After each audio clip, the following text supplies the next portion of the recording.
최근에 미국이나 영국에서는 기이한 현상이 벌어지고 있습니다. 기독교의 중심이었던 이 나라들에서 그리스도라는 단어가 공공의 공간에서 서서히 금기시 되어가고 있다는 것입니다. 통계상 여전히 62%로 다수이긴 하지만 미국 내에 기독교인 인구가 감소하고 비기독교 및 무종교 인구가 늘어남에 따라 레딧과 같은 소셜 뉴스 플랫폼이나 방송사들이 상업적 문화적 이유로 기독교적 색채를 지워가고 있기 때문입니다. 이는 PC주의의 확산과 무분별한 다문화 다종교 포용성 정책이 강화되는 과정에서 발생한 것으로 보입니다.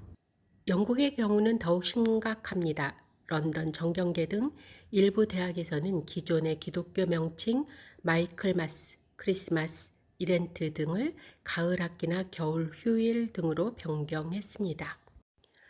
지역의 크리스마스 마켓이 종교적 다양성을 존중한다는 이유로 윈터 마켓 등으로 개칭되어 논란이 되었고, 백화점에서는 기독교 용어의 사용이 전상상으로 차단되었다가 대중의 반발로 철회된 사례도 있었습니다.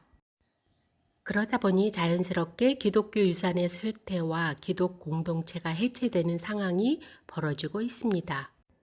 영국 통계청의 인구조사 결과에 따르면 역사상 처음으로 기독교인 인구가 전체 인구의 절반 이하로 떨어졌습니다. 교회 출석 인구는 점점 줄어들어 이제는 5%에 불과하다고 합니다. 게다가 지난 10년간 3,500개가 넘는 교회 건물이 폐쇄되어 고급 주택이나 상업시설로 개조되었다는군요. 이러한 현상을 들어 포스트 크리스천 시대라고 말들 하더군요. 탈기독교 시대라는 것이지요. 하지만 실상은 리버럴 및 진보 정치 세력이 무종교인 이민자 집단, 소수 종교인 등 전통적 기독교 질서 바깥에 있는 유권자층을 지지 세력으로 끌어들이기 위해 탈기독교라는 구호를 외치며 구시대적 억압으로부터의 해방과 다양성 확보라는 명분으로 만들어낸 정치적 프레임입니다. 단순한 사회적 현상이니 변화라기 보기에는 석연치 않은 이유입니다. 결과적으로 영국은 이제 선교사를 파견하는 나라에서 선교사를 받아들여야 하는 신세로 전락했습니다. 반면에 영미 선교사들에 의해 기독교를 받아들이고 부흥을 일궈낸 한국 교회는 선교사를 파견하는 나라가 되었습니다. 장로교회의 발상지인 스코틀랜드 에든버러 외곽 달키스에 위치한 뉴턴 교회는 약 300년의 역사를 지닌 교회였지만 폐쇄와 매각의 위기에 놓여 있었습니다. 이 소식을 접한 한국의 동네 중앙교회가 자금을 마련해 교회를 매입하며 역사적인 신앙 유산을 지키기 위해 목회자를 파견해서 존 로스 기념교회로 재건하고 있습니다. 스코틀랜드 연합 장로교회 소속이었던 존 로스 선교사는 1882년 만주에서 최초로 한글 성경, 누가복음, 요한복음을 번역, 출판하여 한국 기독교의 기틀을 마련한 분입니다. 사실 영국은 한국의 주류 개신교의 뿌리가 되는 나라입니다. 장로교회와 감리교회 그리고 침례교회 등이 영국에서 시작되었습니다.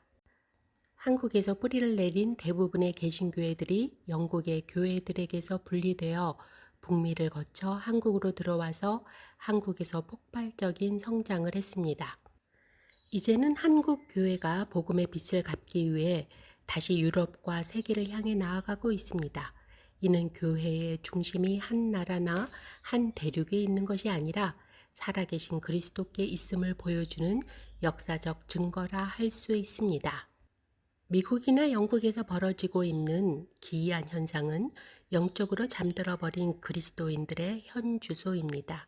성경은 하나님의 백성이 수적으로 많을 때보다 오히려 영적으로 잠들었을 때를 더 경계하라고 경고하고 있습니다.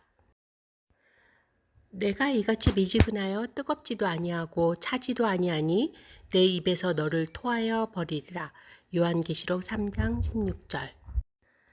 따라서 오늘의 포스트 크리스천 시대는 단순한 쇠퇴의 시대가 아니라 교회가 자신의 본질을 회복하라는 하나님의 부르심일 수도 있습니다. 교회가 세상의 중심에 서지 못하더라도 복음의 중심에 서 있다면 하나님께서는 언제든지 새로운 부흥을 시작하실 수 있습니다. 실제로 복음의 중심은 특정 국가나 문화에 있는 것이 아니라 교회의 머리 대신 예수 그리스도께 있기 때문입니다. 숫자의 감소보다 더 중요한 것은 복음의 순수성을 깨닫는 일이며 문화적 영향력보다 더 중요한 것은 그리스도를 닮은 공동체를 다시 세우는 일입니다.